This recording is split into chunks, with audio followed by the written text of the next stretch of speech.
Ladies and gentlemen, the American Enduring Bulldog Nation, I can tell you sometimes I'm driving and I get compelled to do a story. Just sometimes. A meme today that I posted prompted this. I got a meme which I posted. It's a picture of Jesus and a picture of a drag queen. And the state of our country is Jesus is not allowed in the schools, drag queens are. And that's sad, but that's true. And what I want to look you in the eye, as I look this camera in the eye without a teleprompter, to all of you Kentuckians, to all you Americans, and I want you to know where I stand, and it's unequivocal. And you can count on me and you can trust me in this regard. And I'm not ashamed to do it. And it's this. I firmly believe in God. I firmly believe in Jesus Christ. Although, and I say this candidly, I tell people all the time, and I've talked to priests and bishops about this and everything else. You know, there's no question that we all have doubts in our faith from time to time. That is a given.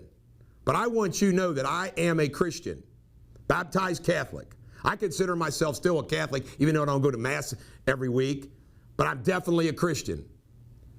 I believe that this country was founded on God. It was a Christian nation.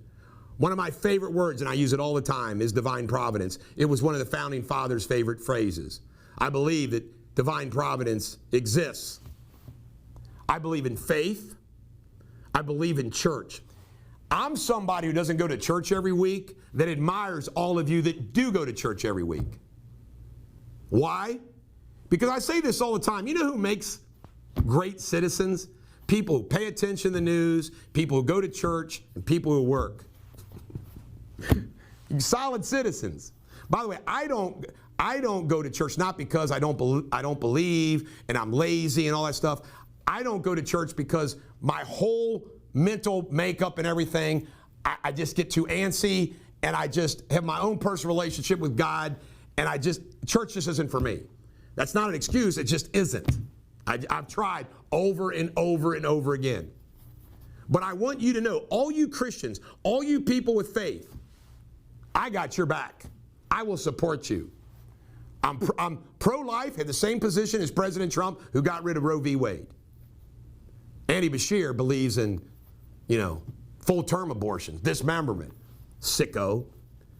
Bottom line is, folks, I just wanted to say that I did a nice video where I went through the whole history of my faith, and you can watch that too. But what's wrong with having God in our schools? Really?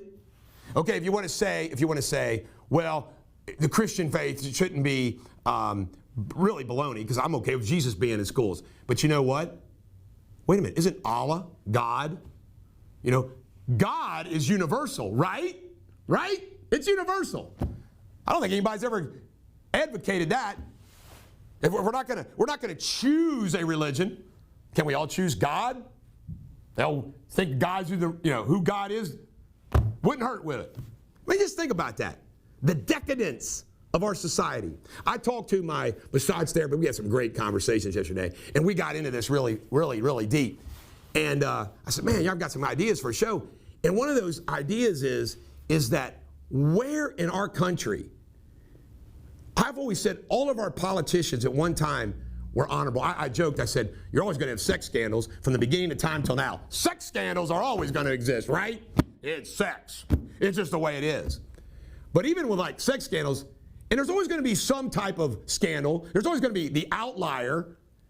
But didn't you always think from our founding fathers all the way up till maybe the last 20 years that congressmen and senators had the country's best interests at heart and were honorable men and women and served in government? And now it's all about fame. It's all about money. Everybody can be bought with China money. Everybody can be bought. It's sad and it's sickening where the honor went away. And then when you look at the society and the breakdown of society, you only need to look at, by the way, there's always going to be problems in families and lives and everything else. I'm a sinner, not a saint. I'm not a Bible-thumping moralist, okay? I'm not at all. But there was still some, I'm 59 years old, I'm a product of my age. So growing up in the 60s and the 70s, you know, you just felt like, you know, our country had those values, that we all held those values that united us.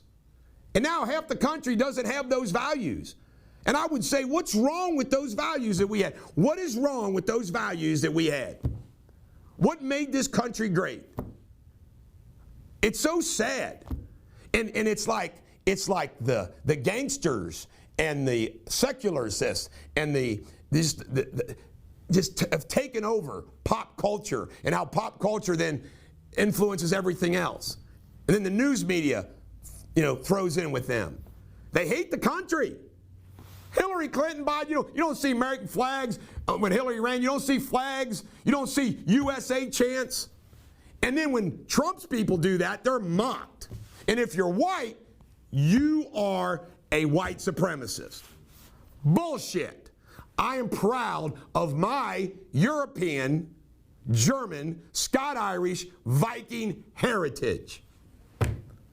Western civilization. No country's perfect. No civilization is perfect. But we got to have something that is good and decent and strong. And I think faith is part of that.